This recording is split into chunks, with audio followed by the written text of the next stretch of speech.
Hello, everyone. I'm Darren Matt, editor of Wealth Professional Magazine. And next up, we have the finalists of the IFSE Institute Award for Financial Literacy Champion. And they will discuss the impacts of COVID-19 on investors and financial literacy.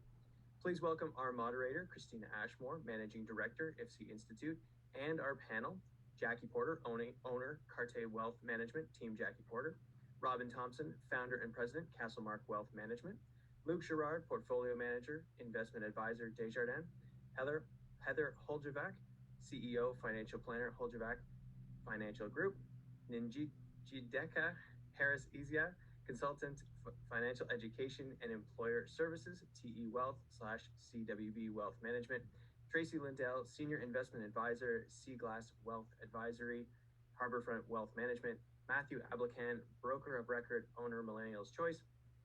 Sonia LeRoy, Senior Wealth Advisor, LeRoy Wealth Management Group, IPC Securities. Elizabeth Namovsky, Vice President, Marketing, Caldwell Securities. And Tracy Bissett, President and Chief Financial Fitness Trainer, Bissett Financial Fitness, Inc. Christina, over to you. Thanks so much, Darren. Welcome, everyone, to our panel today on the impact of COVID-19 on investors and financial literacy. I'm very excited to be moderating this panel today and discussing this very important topic. I think it's fair to say that this last year has been truly extraordinary. The pandemic has affected Canadians in many different ways. Earlier this year, the OSC released a study showing that 1/3 of respondents said that they were worse off financially than they were before. 16% were better off, and a remaining 51% said that they were about the same. Before this panel, I did a quick straw poll on LinkedIn, and the results were actually quite different. About 53 of the respondents said that they were better off than before, 23% that they were worse off, and 20% that they were about the same. So very different perspectives from different Canadians. We'll be asking our panelists today what they've encountered as challenges and implications of the pandemic on investors, and what we can do to help Canadians from a financial education perspective. So let's get started. My first question is for Njideka. What are you seeing as the impact of COVID-19 on your clients?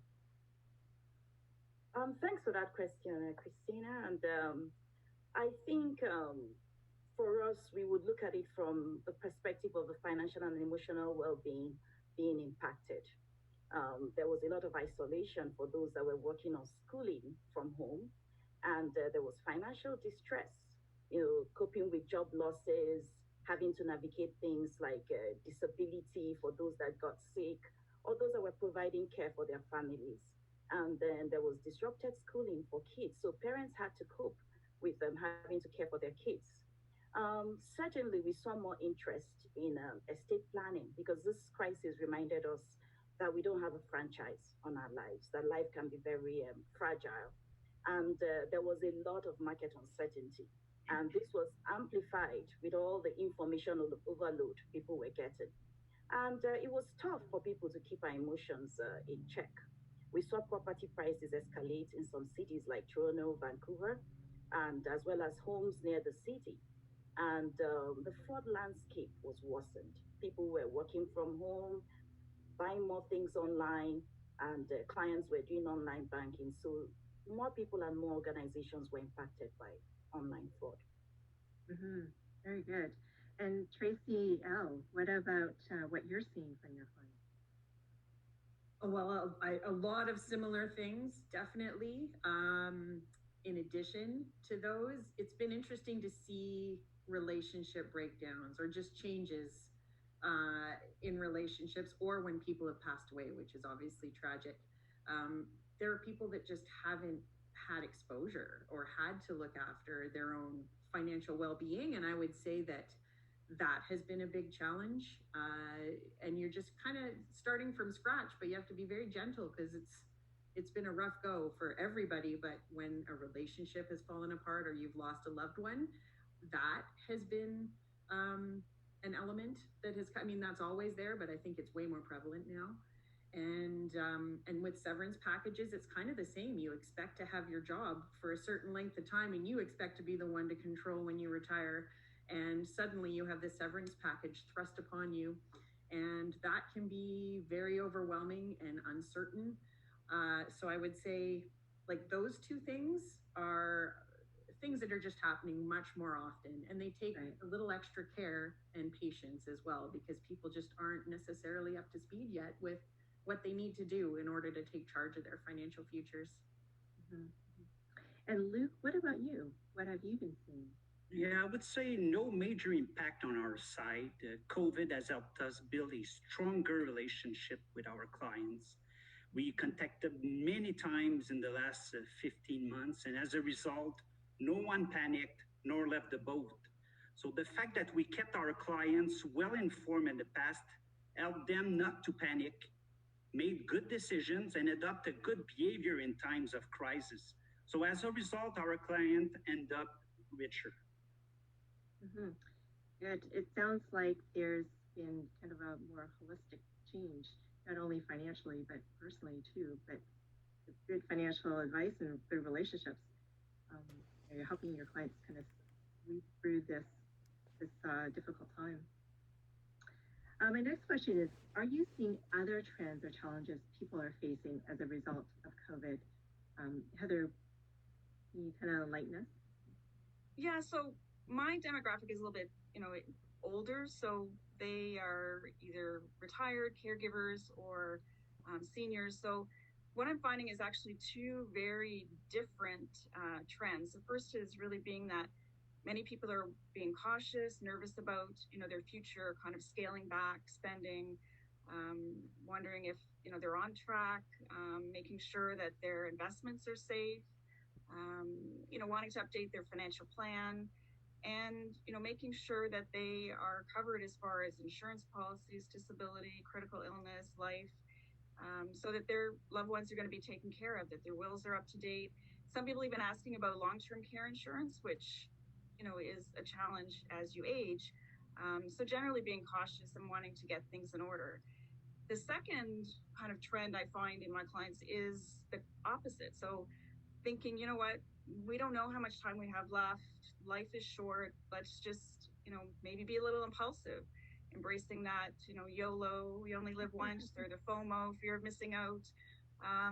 So, people even looking at, talking to me, what about cryptocurrency? What about, emerging trends of financial products that we never really, are not traditional?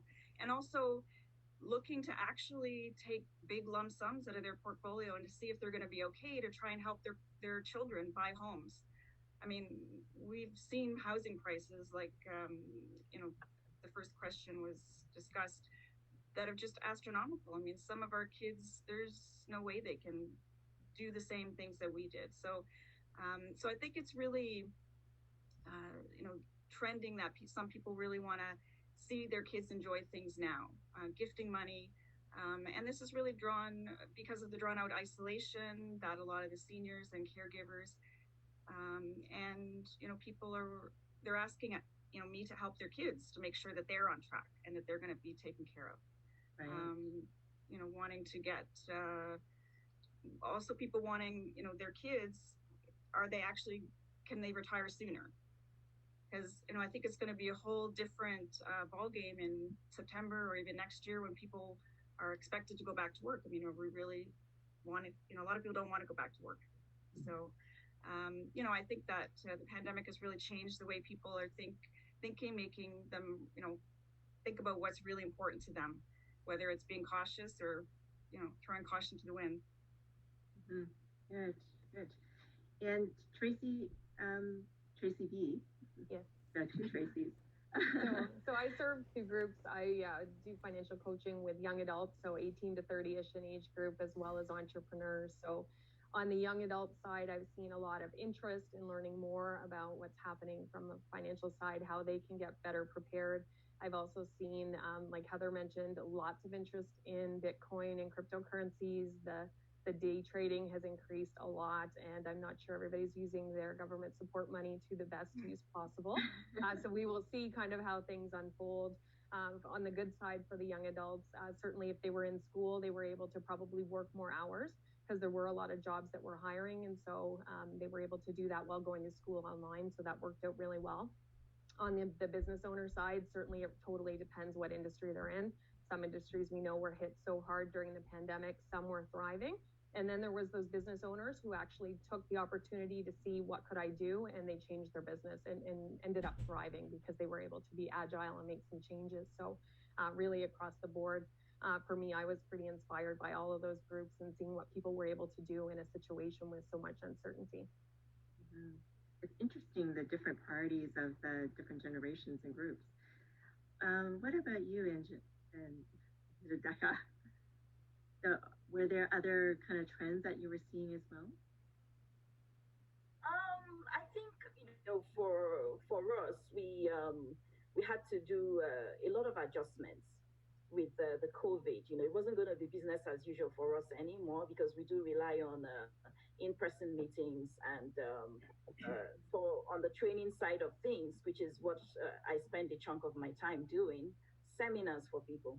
So we've had to really adjust the way that we present our seminars. We had to go to webinars, and then for meetings, we went to telephone or video conferencing meetings. And Alfred Messier said that what we learn with pleasure, we never forget. So as a public speaker, it's really tough not to be able to interact with your audience online as you would in a classroom setting. And you can't get those cues, even the body language. So we've had to, tweak our presentation styles. We've also gone to maybe shorter meetings, shorter training programs, and even how we communicate with our clients has had to undergo a big change. When offices were not accepting clients to come in, we had to go online to get documentation done. And in the financial world, documentation is very critical.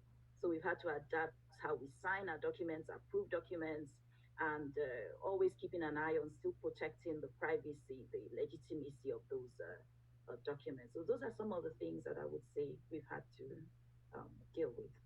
Mm-hmm. Yes, dealing with kind of that remote interaction. Yes. Really. Mm-hmm. Sonia, how have you adjusted your financial literacy programs to meet the needs of the current situation? Well, financial literacy is critical to making good investment decisions consistently, which is why education and promotion of financial literacy is the core upon which my financial planning practice has been built over the past 30 years. This focus on education until recently had been intended really for the benefit of my clients and their families. And I believe years of financial literacy client education has paid off, as demonstrated, in my clients choosing to stick to their long-term financial plans during difficult moments of extreme market volatility or uncertainty. But this year, COVID changed my way of thinking about the importance of financial literacy. The pandemic really produced so much uncertainty and disruption across the entire world at the same time, and I just perceived that there was an unprecedented risk of bad decision-making on the part of investors everywhere. So I significantly broadened my education focus far beyond my own client base. I have long used social media and educational seminars to reinforce the advice and education I offer my own clients. But last year, I changed my focus to include financial literacy content, designed to appeal to and inform investors far beyond my own target market and client base. And seminars became webinars, and invitations became open, no longer exclusive to just my clients, and they became more frequent. I also reinforced my financial education strategy with my own clients, writing more frequent newsletters, focusing even more on current affairs and issues, and explaining their possible relevance to my clients' particular situations. Communication and portfolio and financial reviews became more frequent, which was surprisingly easier than I thought it would be, since everyone has been available and super easy to contact at home.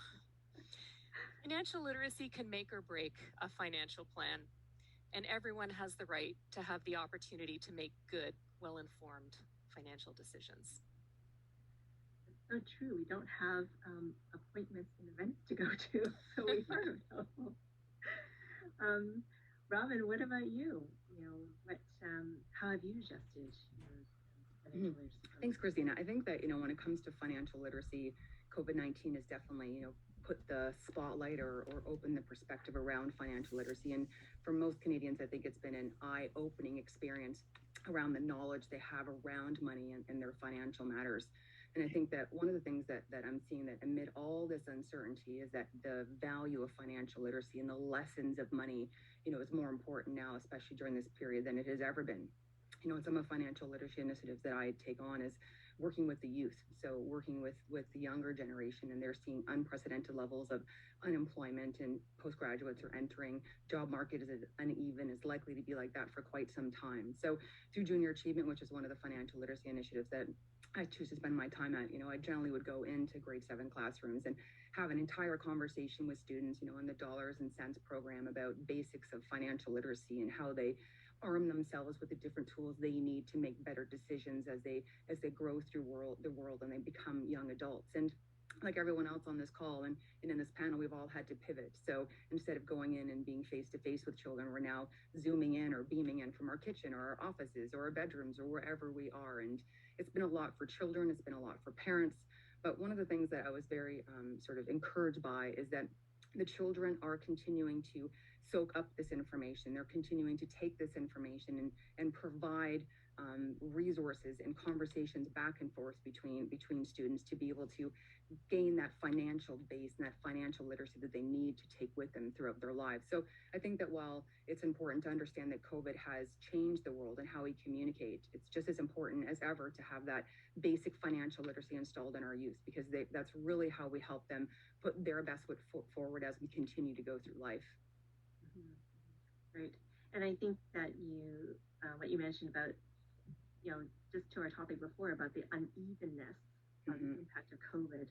And, for sure, I think the younger generation is feeling a little bit more of the brunt of that. We have to arm them with as many things as we possibly can to, put them out into the world. And it's a difficult topic for people to understand, but for students, they really grasp the idea of the fundamentals of becoming a smart consumer and understanding the difference between credit and debt. And again, the pivot has really been about how do we communicate so that they still receive the value and the knowledge base that they need to make smart decisions as they grow, because they are the future. They're the future. So it's important to keep them educated and up to speed. For sure.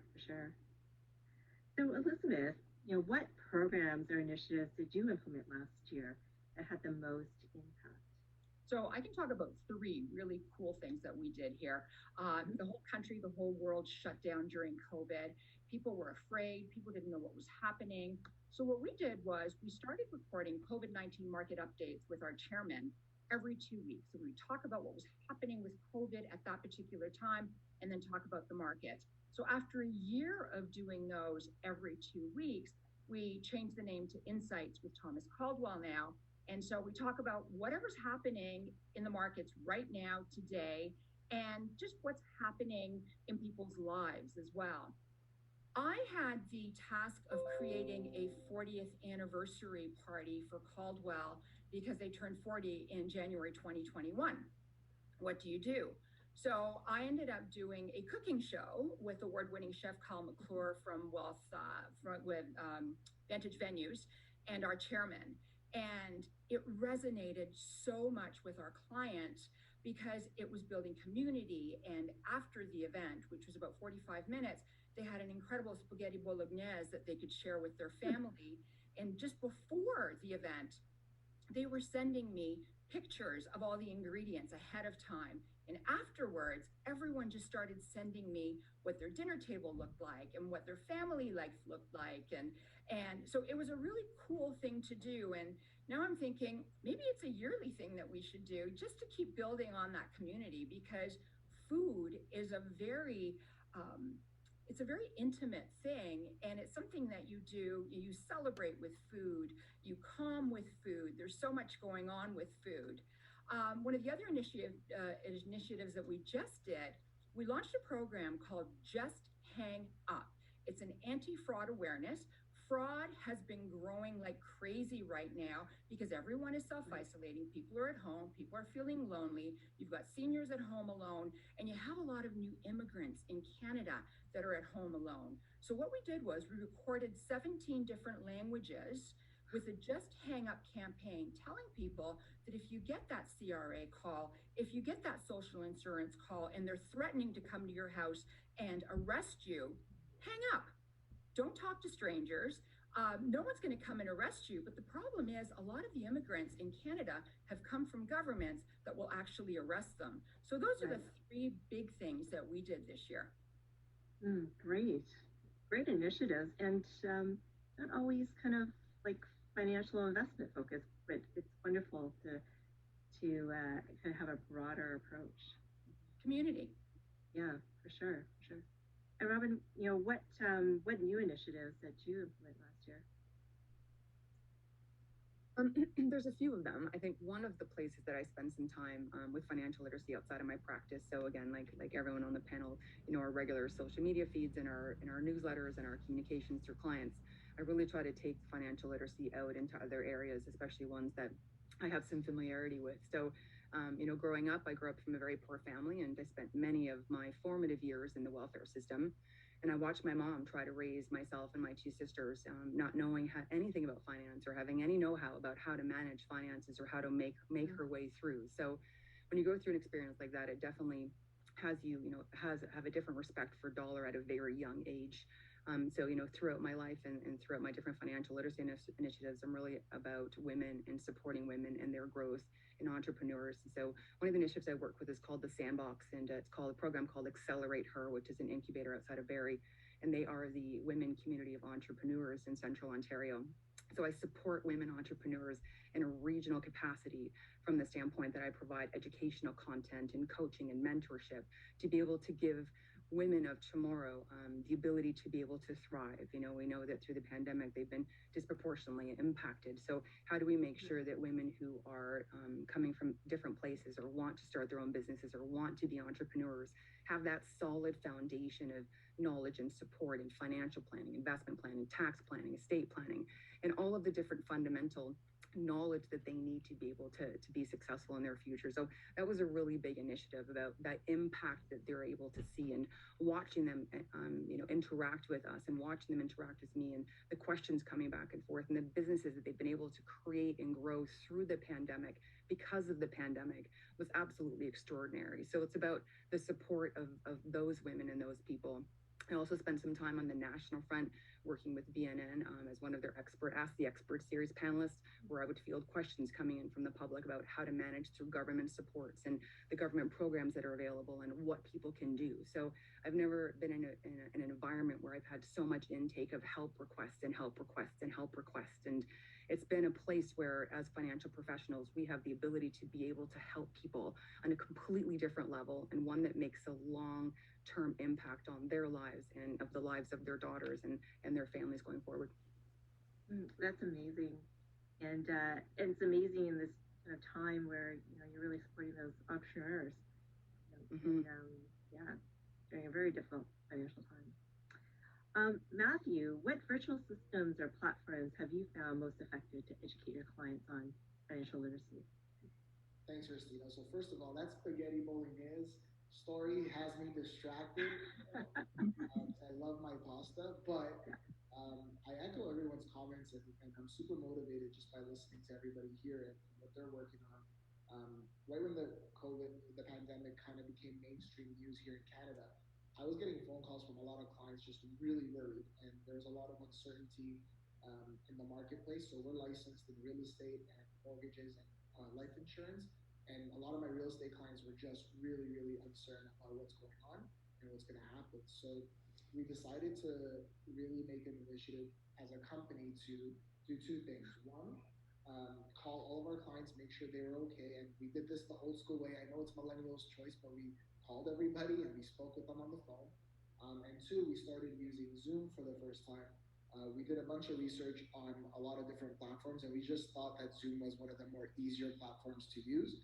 So we started hosting monthly educational webinars, and our financial literacy platform Actually, we go into the schools similar to what Robin mentioned with junior achievers. We've worked with them in the past, and we just educate high school students about different topics pertaining to financial literacy. So we started shifting to, I know some teachers were using like Google Classroom, Microsoft Teams, and different programs just to educate the students. So we shifted virtually, basically everything that we were doing. And then we also decided, rather than focusing on like Snapchat and TikTok and all these new platforms that are constantly being created, we said, let's pick one that we really want to grow. And that was YouTube for us, because we saw that more so, not just about the video content, but YouTube is a search engine. So I was YouTubing how do I plant cucumbers in my garden this year, because I wanted to do something new. And I said, let's just really invest in the YouTube platform. And that's what we're doing now. We're building out our YouTube channel, and we're just creating different content pertaining to real estate, mortgages, and financial literacy as a whole, where people can just go watch them for free, learn, and access some resources. It's amazing that you're combining old school technology and kind of a new technology. And I think we're all veterans now of all different types of web conferencing platforms. Tracy L, what about you? Like what kind of platforms are you using? I'm so thankful for Zoom and GoToMeetings and Microsoft Teams, and my goodness, there's no shortage anymore, I don't think, of these video meeting or workshop platforms. So we're thankful for those, and we tend to use Zoom most often. A lot of our clients are retired already, and that seems to be the platform they're the most comfortable with. That's been really handy, because there's financial literacy for seniors course that we do for the seniors in Kwantlen University out here in BC. And it used to be an in-person course, and you'd have like 50 to 100 people all sitting in a big place, but now they're all online and on Zoom. So that's different. Like it's a different way to present to people for sure, but it's equally as effective, I would say. People know how to use the chat and ask their questions in there, and you can take polls. And I would say that it's actually a different way to engage an audience, but it seems to be working quite well.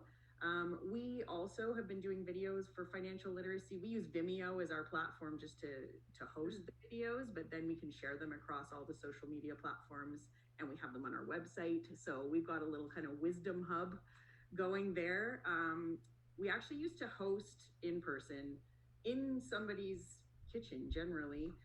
We'd have 8 to 10 women come for a women's financial empowerment evening, and we'd have, cocktails and or tea or other beverages and sushi and snacks and that sort of thing. So that's hard to do in person, and has been over the last number of months, but we've found other ways to do it. So we've been doing it over Zoom, and we'll send out a cocktail recipe a few days in advance, and everybody will share that sort of thing. So, it's different, but in many ways, more people who may not have been able to come in person are now able to participate for various reasons. Maybe they just can't get out of their home necessarily. And it's also been helpful in BC, I don't know if this is across Canada, but we have a forum for women entrepreneurs, and there's a mentorship program, and you actually get aligned with a business owner.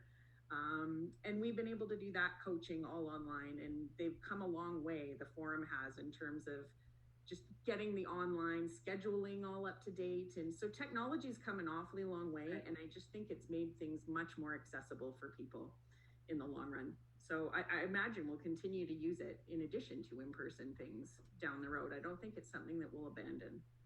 Mm-hmm. No, I think you're right. You definitely have a greater outreach online, but it doesn't replace the face-to-face. No, it does not.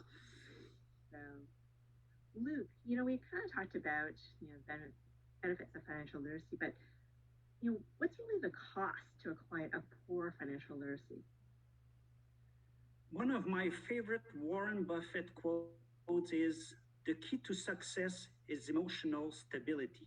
He also added that if you cannot control your emotions, you cannot control your money. So having said this, if you read very little and are not well informed, you are prone to base your investments on emotions, that can lead to substantial mistakes. So the cost of poor financial literacy can definitely be very high for investors. Mm-hmm. Right. And what about you, Heather? What's been your experience? Well, I think for poor financial literacy really can be broken down into two components. One is, obviously the financial impact, and the second is the emotional cost. Because when you don't understand the implications of doing things, or you don't have all the information, that can be very stressful and leave you overwhelmed, and you just think like there's no point in saving because I'm never going to get anywhere. So it's really just understanding the options. So making sure that you are paying less interest on your credit cards, you're paying things off, that you're not getting charged late fees, that you're focusing on the right budgeting strategies, that you're using dollar cost averaging. Those are benefits of not having poor financial literacy. But on the other side, if you don't understand the difference between again what Luke said, keeping your emotions in check, then you can definitely buy high and sell low, and not understand the impact of compound investing on the investing side as opposed to being a slave to it on the credit card side. So there's all kinds of things that you miss out on by not understanding financial literacy, like maybe paying too much tax, and also the positive impact of having confidence in if something happens on like COVID, but making sure that you have a contingency plan. Because a lot of people, they just if you're living paycheck to paycheck, you don't understand the benefit of saving. Then when you get hit with a job loss or reduced income, it's very difficult to not get into bad financial habits. So I think it's again poor financial literacy leads to lack of confidence, fear of what the future looks like, and generally people tend to think that there's no option, they don't save as much, and not being able to take advantage of all the strategies that are available. I mean, there's so many strategies that are available, and it's just making sure you educate yourself so that you know all of the options. Mm-hmm. Good. And Sonia, what have you seen?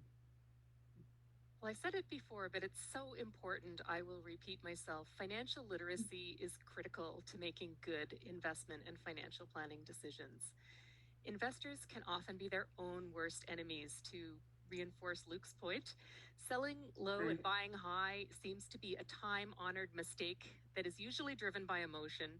Emotion's a powerful force, and only a high level of knowledge and confidence in one strategy is likely to help investors rise above emotion and shoot themselves in the foot at the worst possible time.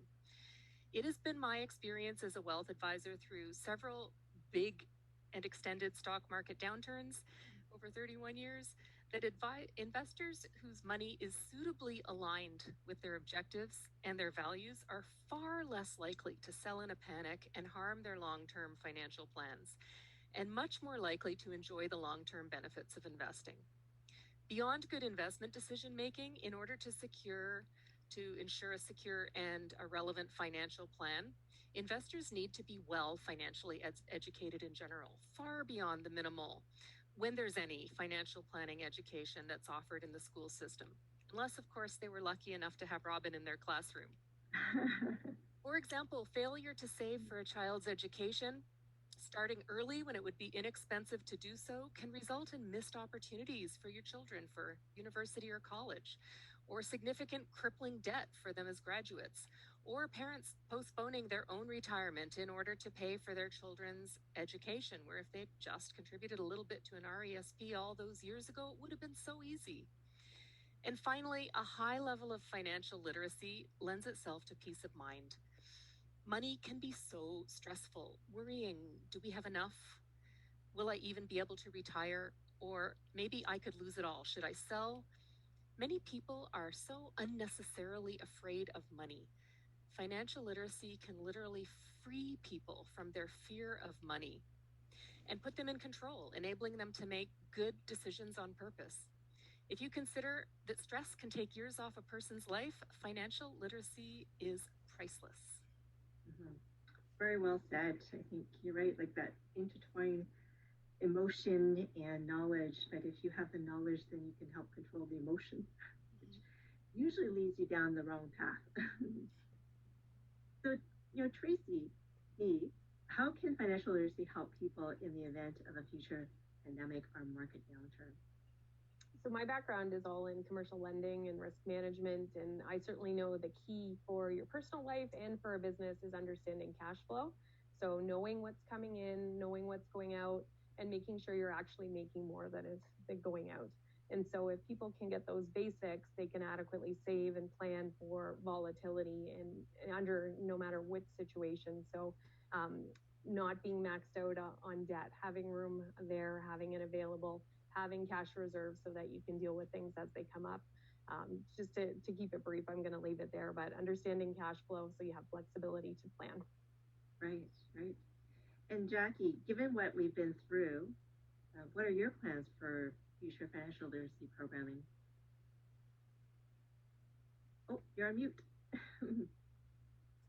I think we all need to take a drink with that. Yeah, no, I do a lot of work in the area of women's empowerment and financial literacy. And typically, I would be dealing with women who want to improve their overall financial literacy. But what I found recently, especially last year, is I had a number of spouses, men and women, coming into my practice saying, I really want to get my spouse more involved in the financial planning decisions that are being made in the household. And, I'm really cognizant of the fact that last year there were more widows, right? There were also more divorcees coming out of the pandemic. And, I'll never forget a conversation I had even before the pandemic, probably 8 years into my practice, where a woman came to me and she said, I want to know if I'm going to be financially okay if I leave my husband. Can we do a financial plan around that? And I just think about all the women, spouses who are in relationships right now, who are trying to figure out whether or not they're there because they're fearful of their overall financial circumstances, that they don't have the knowledge, they don't have the confidence to make those decisions. So that's really one of the things I want to look at coming out of the pandemic, is running, financial literacy sessions for people, typically women, who want to get more involved in the decisions being made in their home. So that's something that's definitely a priority for me coming out of the pandemic. Interesting. Yeah, good point. So, I just wanted to end with kind of a round robin, so everybody will have an opportunity to kind of give us their best advice to help people get through the pandemic, and it doesn't have to be financial. So let's start with Tracy. So financial fitness for me, fundamental life skill, and you work on it for your whole life. It's a journey. So start wherever you are, take one forward step every day, and be kind to yourself if you step off the path. It's for your life. So continue taking those forward strides and be kind to yourself. Great. Matthew? So they didn't teach us any of this stuff in school. So you got to surround yourself with the right people, the right professionals. You wouldn't perform open heart surgery on yourself, so you shouldn't really take your investing, into your own hands. Surround yourself with the right people, specifically for things like COVID. Don't put all your eggs in one basket. Don't go 100% into investing. Have a cushion that you can rely on should life happen, and life does happen. Jackie? I would say, consider the financial silver linings of the pandemic. Lots of people inadvertently saved up reserve that they didn't plan on, probably because they actually had to reassess what they actually needed versus what they actually wanted. And, coming out of the pandemic, the reality is, our spendings are going to change again. So this is a good time to kind of revisit, what will my expenses be like coming out of the pandemic? But keeping an eye on these lessons that we learned about needs and wants over the last 14 months, really keeping an eye on building that nest egg, putting more away, because what we're realizing is we always likely need more than we think we do. Right. Robin? Similar to Jackie and Tracy, is that, it's know your numbers, have a clear understanding of what's coming in, what's going out, and what it is that you're trying to accomplish with your financial plan. If you do have a financial plan, stick with it. I find that sometimes like these, people tend to abandon their plan when they need it the most. I mean, this is a time to really sort of look towards the long term, try to ignore some of that short-term noise or that 24-hour news cycle that continues to bombard us on a regular basis, and just get really clear on your numbers and where it is that you need to go and make sure that your risk tolerance is in line with that. Sonia? Focus on the things you can control, which is much more than you might think. And try to be mindful of the good things in your life and the people you love, and remind yourself every day what's most important. Thank you. Elizabeth? Okay, so we have to take charge of our money and make it work for us. If you don't have an emergency fund, start saving $5 per day because it'll add up quickly. Live a needs versus a wants life and make frugality fashionable and pay off your credit cards more than just the minimum. Thank you. Tracy L. Those are all great tips. Mine's a little more warm and fuzzy, I guess, but I think reach out. There's lots of help out there. And like all of the people here are willing to be helpful if they're in your community. Like absolutely reach out. There's so much out there and resources, so don't suffer through it alone. There's lots of guidance. Great. And Jadeka? Oh, you're on mute. I would say focus on the positives. You know, we just faced an illness that our immunity plays a huge part. So we need to pay more attention to healthy lifestyles. And as somebody else had already said, be mindful and grateful for our loved ones. And review our financial plans. Clarify what's really important to you and how are you going to make sure that you balance your needs for today and tomorrow. Because we've seen that nobody has a franchise on life. And we need to have that balance. And working from home has taught us that a lot of the physical interactions we used to have can be moved online, and it will be maybe cheaper, and we'll save some time doing that. And just finally, there's really nothing that the world is experiencing with this pandemic that we've not seen or conquered before. And I'm not saying this lightly, to trivialize the tough times that we just went through. But at the end of the day, we are humans. We're indomitable, and we will always prevail, no matter what life throws at us. Thank you. Luke? Let me turn once again to Warren Buffett, who said, the best investment you can make is to invest in yourself. The more you learn, the more you'll earn.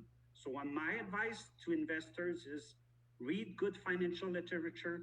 Don't let your emotions dictate your moves. Stay focused. And finally, stick to the fundamentals. Good. And Heather, you've got the last word. So again, I think it's really just learning as much as you can. I mean, use this as an opportunity to learn as much as you can. There's so many different resources out there with all of the panelists here, government resources, ask questions, find someone that you support, you can support you and someone that you trust. And just remember, it's never too late. I mean, if you look at, some of the greatest businesses, I mean, they started over age 50. So whether you're 15, 50, or 85, I mean, it's never too late to start and make good decisions. And I think, just remind yourself what's important, because I think this pandemic has really made people realize what is important in their lives, and focus on that. Things will always get better. Unfortunately, there's always adversity, but, we will always prevail, and things will get better. Well said. Well, thanks everyone for participating today in our panel. Lots of great ideas, and thanks so much. Back to you, Darren. Well, I just want to say on behalf of Wealth Professional, I'd like to thank our thanks first to you, Christina, for moderating this panel, and of course to the IFSE Institute for sponsoring the award that everybody is up for. Good luck to all of you. And of course, thank you to all of our panelists. Those were some great insights, and I think that everybody who is watching can definitely take a few points away from that. So kudos to all of you. I'd like to invite everyone who is watching to join us for our next session, Diversifying Your Portfolio with Exchange Traded Derivatives. That is hosted by TMX and will be beginning shortly. So make your way over to that session room. Once again, thank you all for being here, and thank you all for watching. Thanks so much. Thank you. Thank you. Thank you. Thanks.